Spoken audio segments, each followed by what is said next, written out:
Jackson. He's the one that shows up front. Yeah. Okay. If you, I can request it. We'll confirm it later. We'll figure out what's the best way to handle it. Thank you. Right.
Good morning.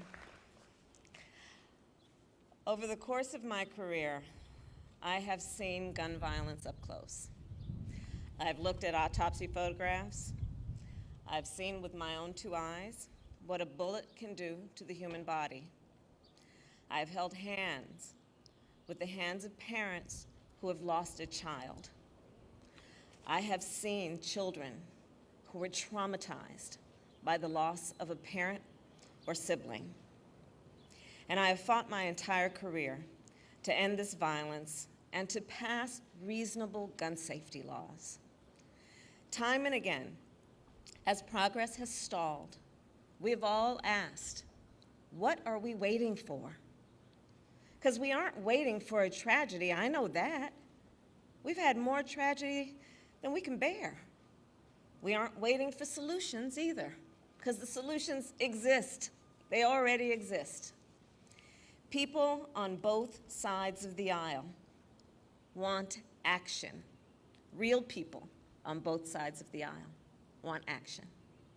So all that is left is the will and the courage to act.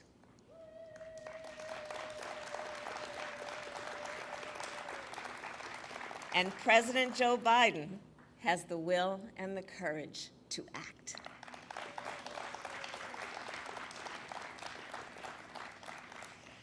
As a United States Senator, Joe Biden took on the gun lobby not once but twice, and he won. In 1993, he worked to pass the Brady Handgun Violation Prevention Act. This law established a background check system and has kept more than 3 million firearms out of the hands of dangerous people. A year later, he worked to pass another law to ban assault weapons and high-capacity magazines for 10 years. And as Vice President, Joe Biden led the Obama-Biden administration's efforts to reduce gun violence. In fact, we were just reminiscing that he and I talked back then about his work, because I was Attorney General at the time of California. And his work resulted in nearly 24 actions, from narrowing the gun show loophole to expanding funding for mental health services. And as you will hear in a moment, President Joe Biden is a leader with great will, great determination, and even greater empathy. He has seen the grief of all of those who have lost a loved one to gun violence. It is for them, for all of us, that he will never, ever give up on this fight. And it is now my great honor to introduce the President of the United States, Joe Biden.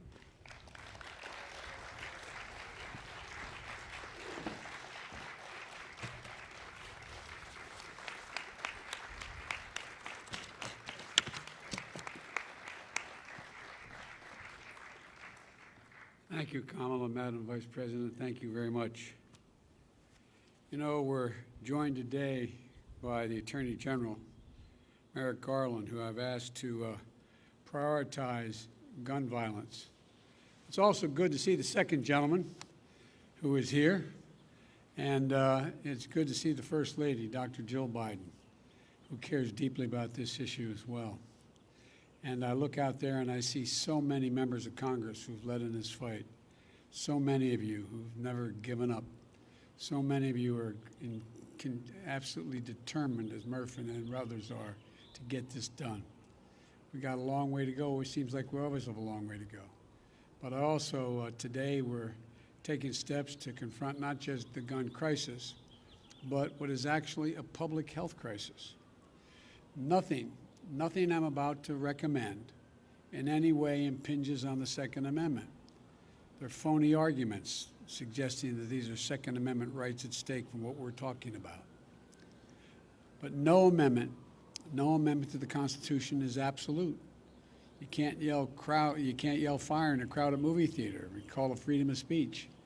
From the very beginning, you couldn't own any weapon you wanted to own. From the very beginning the Second Amendment existed, certain people weren't allowed to have weapons. So the idea is just bizarre to suggest that some of the things we're recommending are contrary to the Constitution. Gun violence in this country is an epidemic. Let me say it again. Gun violence in this country is an epidemic, and it's an international embarrassment. You know, we saw it again last night as I was coming to the Oval Office. I got the word that in South Carolina, a physician with his wife, 2 grandchildren, and a person working at his house was gunned down, all 5. So many people, so many of the people sitting here today know that well, unfortunately. You know, they know what it's like when the seconds change your life forever. I've had the pleasure of getting to meet in awful circumstances many of you who've lost your children, your husbands, your wives. You know, they know what it's like to bury a piece of their soul deep in the earth. We understand that. Mark and Jackie, I want to tell you, it's always good to see you, but not under these circumstances. I want to say before I introduce the rest of the folks is, you know, what a lot of people have not been through, what they've been through, don't understand. It takes a lot of courage to come to an event like this. They're absolutely determined to make change. But Mark and Jackie, whose son Daniel was a first grader in Sandy Hook Elementary School, or Daniel loves sports, loves outdoor sports, getting muddy. I see my friend, Fred Gutenberg. His daughter, Jamie, was a freshman at Marjorie Stoneman Douglas High School. She was an accomplished dancer. I see Brandon Wolf, who was the shooting at the Pulse Club nightclub. He survived, but his 2 best friends died. Greg Jackson, who was just walking down the street when he was caught in the crossfire of a gunfight.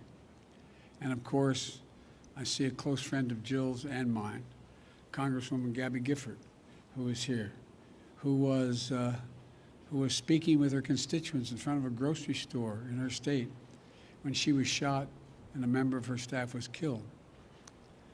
You know, they're here, and their pain is immense. And you know, what a lot of you, hopefully many of you, don't know is you've gone through a trauma. No matter how much you work to make sure others don't go through it, every time you show up at an event like this, it brings back when you got that phone call. It brings back the immediacy of what happened at that moment. So I genuinely mean it. Thank you. Thank you for having the courage to be here, the courage to continue this fight. Senator Blumenthal understands it. A lot of the folks out here understand it. But it takes real courage, so thank you. To turn pain into purpose and demand that we take the action that gives meaning to the word enough. Enough, enough, enough. Because what they want you to know, what they want you to do is not just listen. Every day in this country, 316 people are shot every single day. 106 of them die every day. Our flag was still flying at half-staff for the victims of the horrific murder of 8 primarily Asian American people in Georgia, when 10 more lives were taken in a mass murder in Colorado. You probably didn't hear it, but between those 2 incidents, less than 1 week apart, there were more than 850 additional shootings. 850 that took the lives of more than 250 people and left 500 injured. This is an epidemic, for God's sake, and it has to stop. So I'm here to talk about 2 things. First, the steps we're going to take immediately. And second, the action that needs to be taken going forward to curb the epidemic of gun violence. I asked the Attorney General and his team to identify for me immediate, concrete actions I could take now without having to go through the Congress. And today I'm announcing several initial steps my administration is taking to curb this epidemic of gun violence. Much more need be done, but the first, want to rein in the proliferation of so-called ghost guns. These are guns that are homemade, built from a kit, that include directions on how to finish the firearm. You can go buy the kit. They have no serial numbers, so when they show up at a crime scene, they can't be traced. And the buyers aren't required to pass a background check to buy the kit, to make the gun. Consequently, anyone from a criminal to a terrorist can buy this kit in as little as 30 minutes, put together a weapon. You know, I want to see these kits treated as firearms under the Gun Control Act, which is going to require that the seller and manufacturers make the key parts with serial numbers and run background checks on the buyers when they walk in to buy that package. The second action we're going to take, back in the year 2000, the Bureau of Alcohol, Tobacco, and Firearms released a report on its investigations of firearms trafficking in America. The report was of pivotal value. It was an important tool for policymakers when I was in the Senate and beyond, at all levels, to stop firearms from being illegally diverted into dangerous hands. Today, with online sales and ghost guns, times and trafficking methods have changed, and we have to adjust. We also have to ask the Justice Department to release a new annual report. This report will better help policymakers address firearms trafficking as it is today, not what it was yesterday. The third change, we want to treat pistols modified with stabilizing braces with the seriousness they deserve. A stabilizing brace shook in a pencil essentially makes that pistol a hell of a lot more accurate than a mini rifle. As a result, it's more lethal, effectively turning it into a short-barreled rifle. That's what the alleged shooter in Boulder appears to have done. I want to be clear that these modifications to firearms that make them more lethal should be subject to the National Firearms Act. The National Firearms Act requires that a potential owner pay $200 fee and submit their name and other identifying information to the Justice Department, just as they would if they went out and purchased a silencer for a gun.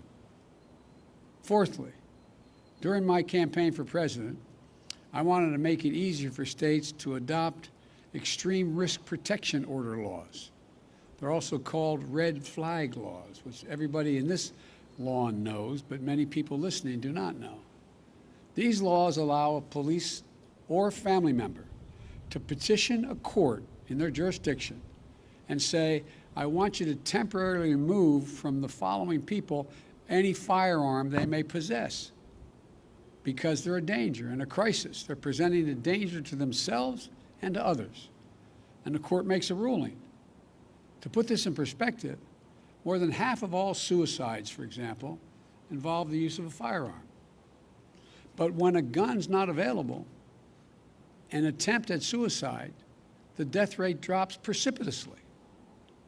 States that have red flag laws have seen the reduction in the number of suicides in their states. Every single month, by the way, an average of 53 women are shot and killed by an intimate partner. I wrote the Violence Against Women Act. It's been a constant struggle to keep it moving. We know red flag laws can have significant effect in protecting women from domestic violence. And we know red flag laws can stop mass shooters before they can act out their violent plans. I'm proud, excuse the point of personal privilege we used to say in the Senate, I'm proud that the red flag law in my home state of Delaware was named after my son, Attorney General Beau Biden, our son, excuse me, Joe, who proposed that legislation back in 2013. I want to see a national red flag law and legislation to incentivize states to enact their own red flag laws. Today, I asked the Justice Department to publish a model red flag legislation so states can start crafting their own laws right now. Just like with background checks, the vast majority of the Americans support these extreme risk protection order laws. And it's time to put these laws on the books and protect even more people. The Attorney General will have more to say about this in a moment. Additionally, we recognize that cities across the country are experiencing historic spikes in homicides, as the law enforcement can tell you. The violence is hitting black and brown communities the hardest. Homicide is the leading cause of death of black boys and men ages 15 to 34. The leading cause of death. But there are proven strategies that reduce gun violence in urban communities. And there are programs that have demonstrated they can reduce homicides by up to 60% in urban communities. But many of these have been badly underfunded or not funded at all of late. Gun violence in America, for those of you who think of this from an economic standpoint listening to me, estimated to cost the nation $280 billion, let me say it again, $280 billion a year. You say, how could that be, Joe?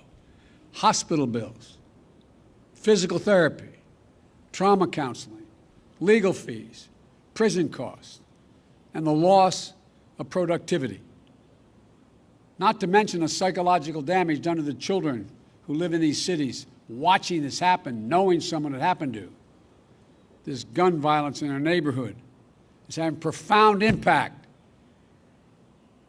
on our children, even if they're never involved in pulling the trigger or being the victim of on the other side of a trigger. For a fraction of the cost of gun violence, we can save lives, create safe and healthy communities, and build economies that work for all of us, and save billions of American dollars. In the meantime, much of it, as Senator Cicilline knows, is taxpayer money.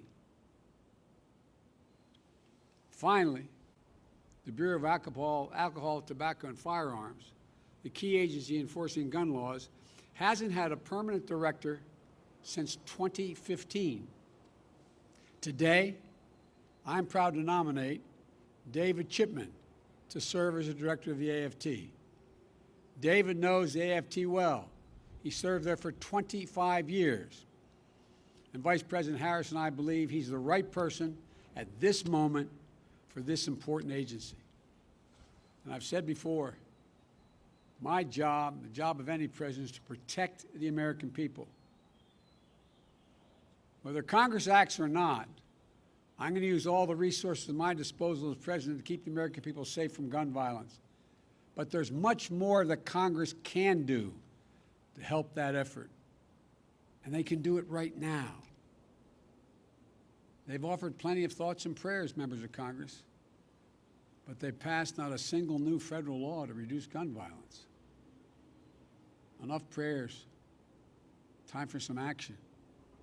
I believe the Senate should immediately pass 3 House-passed bills to close loopholes that allow gun purchasers to bypass the background checks. The vast majority of the American people, including gun owners, believe there should be background checks before you purchase a gun. As was noted earlier, hundreds of thousands of people have been denied guns because of the background checks. What more would have happened? These bills, one, require background checks for anyone purchasing a gun at a gun show or an online sale. Most people don't know it. You walk into a store and you buy a gun, you have a background check. But you go to a gun show, you can buy whatever you want and no background check. Second thing is to close what's known as the Charleston loophole. Like people here, I spent time down at that church in Charleston. What happened is someone was allowed to get the gun used to kill those innocent people at a church service. If the FBI didn't complete the background check within 3 days, there's a process. If it wasn't done in 3 days, according to the Charleston loophole, you get to buy the gun. They bought the gun and killed a hell of a lot of innocent people who invited him to pray with them. And 3, reauthorize the Violence Against Women Act, which the so-called close the boyfriend and stalking loopholes to keep guns out of the hands of people found by a court to be an abuser and continuing threat. I held over 1,000 hours of hearings to pass the Violence Against Women Act. And one thing came through.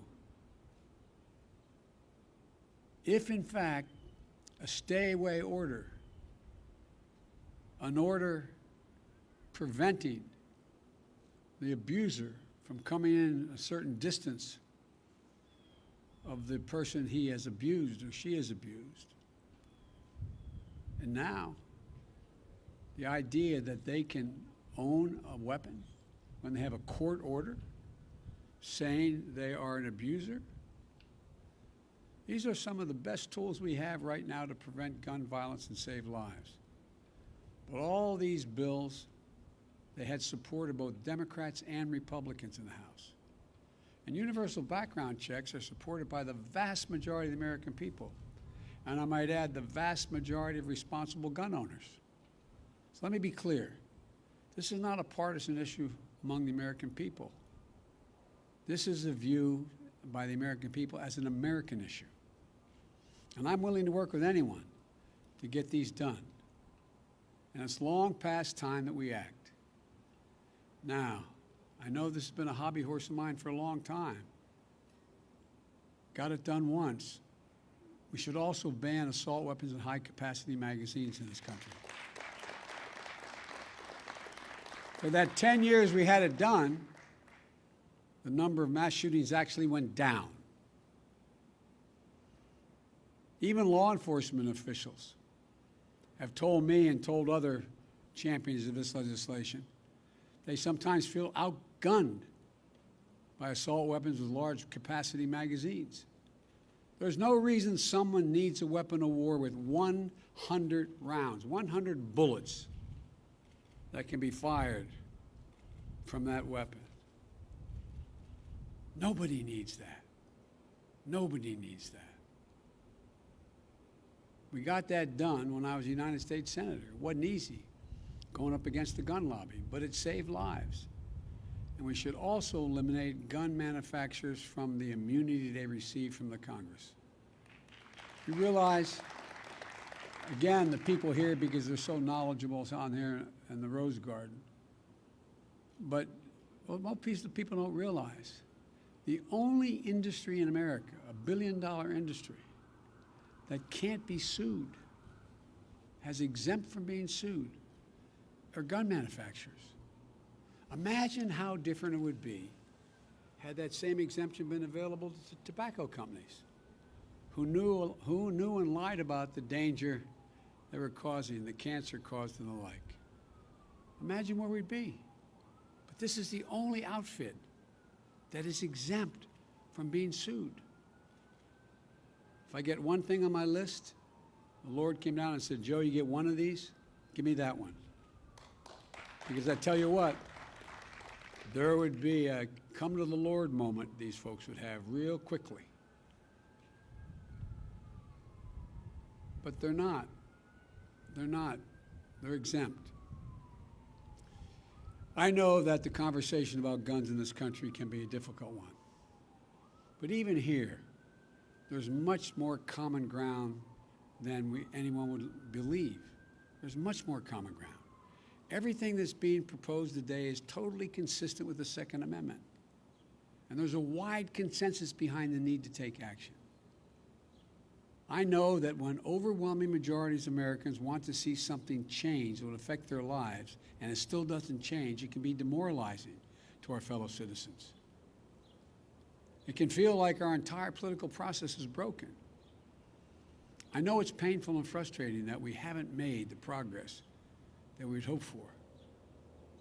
But it took 5 years to get Bradyville passed, and it took even more years to work to pass the assault weapons ban. And it saved lives. No matter how long it takes, we're going to get these passed. we're not going to give up. We have an opportunity to fulfill the first responsibility of government, to keep our people safe. And in the process, we can show the world and show ourselves that democracy works, that we can come together and get big things done.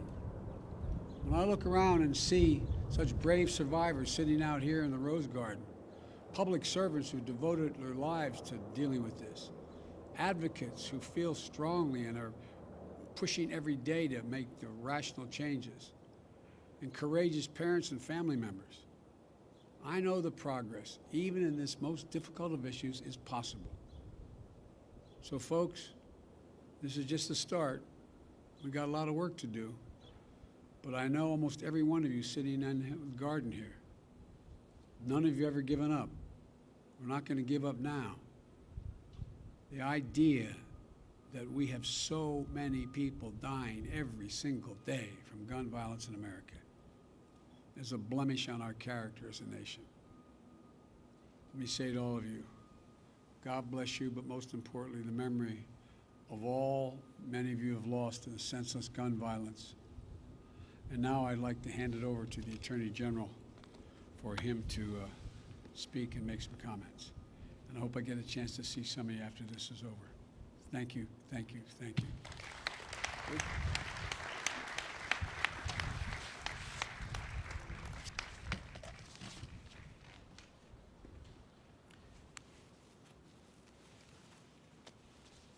Thank you, Mr. President and Madam Vice President. We stand here today not at a moment of tragedy, but in the midst of an enduring tragedy. So far this year, guns have taken the lives of an estimated 11,000 of our neighbors, friends, and fellow Americans. As the President explained, gun deaths in our country are occurring at a staggering pace, on the order of about 100 Americans killed every day, with hundreds more wounded. I am under no illusions about how hard it is to solve the problem of gun violence, and I know that the Department of Justice alone cannot solve the problem.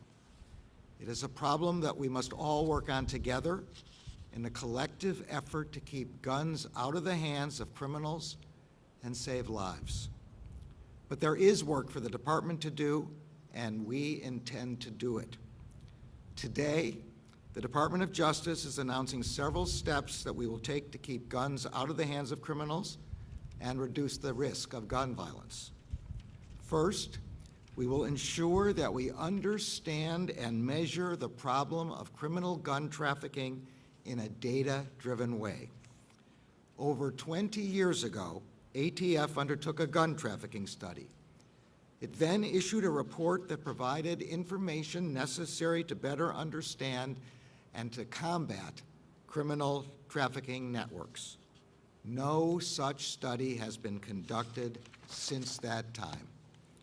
Accordingly, I have directed ATF to begin work on an updated study of criminal gun trafficking, one that will take into account the fact that modern guns are not simply cast or forged anymore, but can also be made of plastic, printed on a 3D printer, or sold in self-assembly kits. We will evaluate how some of our best tools, including the National Integrated Ballistics Information Network and the National Tracing Center, are keeping up with the times. And we will analyze our criminal cases and investigations to determine what they can show us about modern gun trafficking patterns. We expect that the lessons from this study will help agents, prosecutors, and policymakers tackle modern criminal gun trafficking enterprises. Second, we will close a regulatory loophole that has contributed to the proliferation of so-called ghost guns. Federal law requires that manufacturers mark all firearms with serial numbers so they can be traced if they are used in crimes. It also requires licensed firearms dealers to run background checks to ensure that individuals who are barred by law from purchasing firearms cannot do so. The emergence of ghost guns threatens both of these important law enforcement objectives. Currently, individuals can buy kits that contain all or almost all of the parts they need to assemble a gun. They can put a working weapon together in as little as 30 minutes. The kits are aptly called buy, build, shoot kits. Yet because of a gap in the ATF regulations, these kits may not be considered firearms. As a result, they are being made and sold without serial numbers and sold without background checks. Within 30 days, ATF will issue a proposed rule to plug that gap and to enable law enforcement to trace crime guns and to keep guns from being sold to those who cannot lawfully possess them. Third, we will make clear that statutory restrictions on short-barreled rifles apply when certain stabilizing braces are added to high-powered pistols. Federal law requires the taxation and registration of all short-barreled rifles. It does so because these weapons are powerful, yet easily concealable. Currently, however, some manufacturers market and some individuals purchase certain kinds of stabilizing braces that, when attached to a pistol, effectively convert it into a short-barreled rifle, a weapon that is, in the words of the statute, quote, intended to be fired from the shoulder. Such braces make high-powered pistols more stable and accurate while still concealable. Within 60 days, ATF will issue a proposed rule that will make clear that when a device marketed as a stabilizing device effectively turns a pistol into a short-barreled rifle, it is subject to the requirements of the statute. Fourth, we will publish model red flag legislation for states.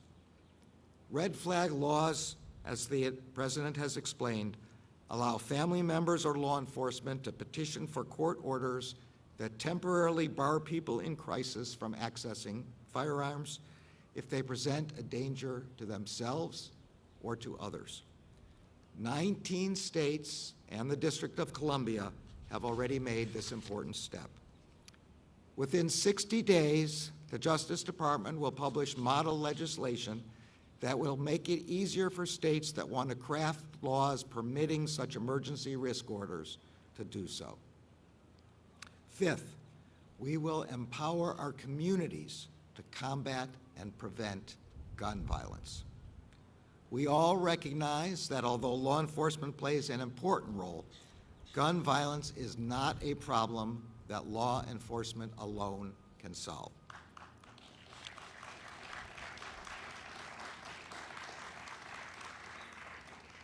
Communities are an essential partner, an asset, and a source of resources and ideas. Those who are closest to the problem are a critical part of solving the problem. To that end, the Justice Department will make available over $1 billion in funding through over a dozen grant programs that can be used to support evidence-based intervention strategies for reducing gun violence.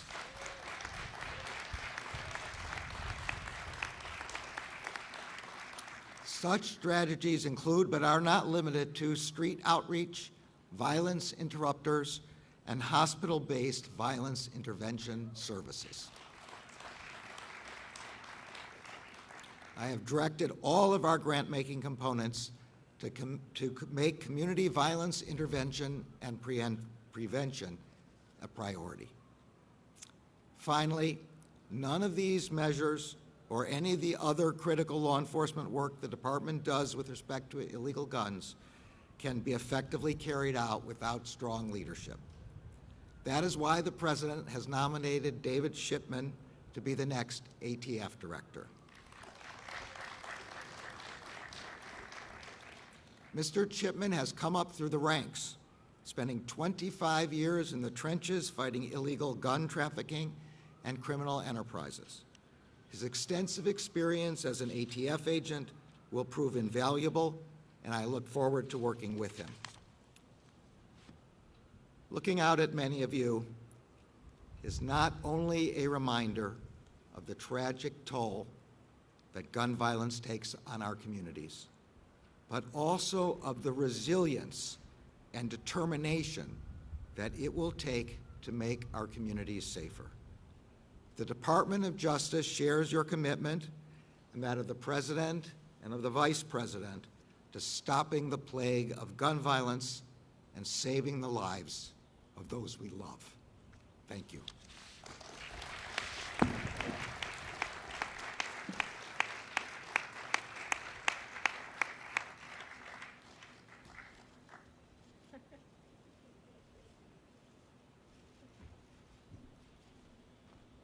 I wasn't supposed to do that. I'd like to see all of you. Thank you, thank you, thank you. Let's get to work.